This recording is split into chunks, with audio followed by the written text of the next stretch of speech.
Je suis Astrid Sony. Je vais vous donner ces cours sur l'éducation sexuelle. Et je crois que plusieurs vont se dire, mais pourquoi parler de l'éducation sexuelle? Oui, je crois qu'il est important de parler de l'éducation sexuelle parce que la sexualité fait partie intégrante de notre vie en tant qu'humain. Et elle fait partie intégrante de la vie d'un enfant.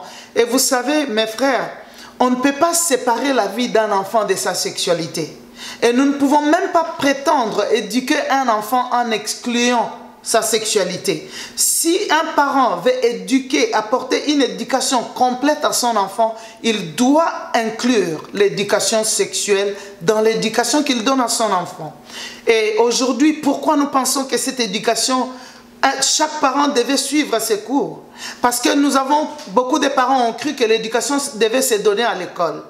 Et pourtant, les enfants aujourd'hui, quand nous lisons, nous voyons que les statistiques sur les abus sexuels auprès des enfants deviennent de plus en plus alarmantes. Pourquoi? C'est parce que les parents ne prennent pas leur devoir d'éduquer leurs enfants à temps. C'est pourquoi dans ces cours, nous disons que l'éducation sexuelle devait commencer en famille dès la petite enfance. Mais quelle école viendra donner l'éducation dès la petite enfance à votre enfant? Et d'ailleurs, quel but vous poursuivez en suivant cette éducation sexuelle? Les cours vont vous le dire.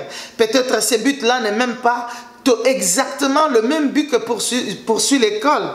Et aujourd'hui, nous trouvons aussi que beaucoup d'enfants sont abusés sexuellement dans les maisons de leurs parents. Et les enfants ne dénoncent pas leurs bourreaux. Pourquoi? Parce qu'il y a une culture de silence qui a déjà été établie. Il y a des sujets qui sont tabous. Les parents n'en parlent jamais. Et les enfants, même quand ils sont abusés sexuellement, ils se disent que ce sont des sujets dont on ne parle pas. Ils gardent le silence. Et leurs bourreaux se réjouissent. Ces gens-là se réjouissent et continuent à abuser d'autres enfants. C'est pourquoi, en tant que parents, ne restez pas encore silencieux. Et si vous voulez briser ce silence, suivez ces cours. Si vous voulez dire, mais qu'est-ce qu'il faut dire dans cette éducation? Bien sûr, suivez ces cours. Ces cours vont vous donner les ABC de tout ce que vous avez besoin de connaître sur une éducation sexuelle chrétienne auprès de votre enfant. Nous parlons à ce moment de la part de Dieu. Vous savez, un enfant qui naît, je disais que nous parlons de la part de Dieu dans le sens que nous croyons que c'est le devoir que chaque parent a vis-à-vis de Dieu d'apporter une éducation sexuelle à son enfant.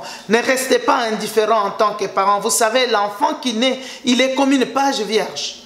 Et tout ce que l'enfant aura sur la page de sa vie, ça sera inscrit par quelqu'un. Mais quand les mauvais conseils sont gratuits, qu'est-ce qui se fait que vous qui avez des bons conseils à donner à vos enfants, vous vous taisez, vous ne voulez même pas les donner? Alors venez suivre ces cours. Ça va vous déculpabiliser, ça va circoncire votre langue et vous serez capable de donner une éducation sexuelle à votre enfant. Vous serez un parent qui aura mis de l'influence dans la vie de votre enfant. Et votre enfant aussi va influencer les générations qui vont suivre. Ne ratez pas cette occasion pour suivre ces cours sur l'éducation sexuelle. Je vous remercie.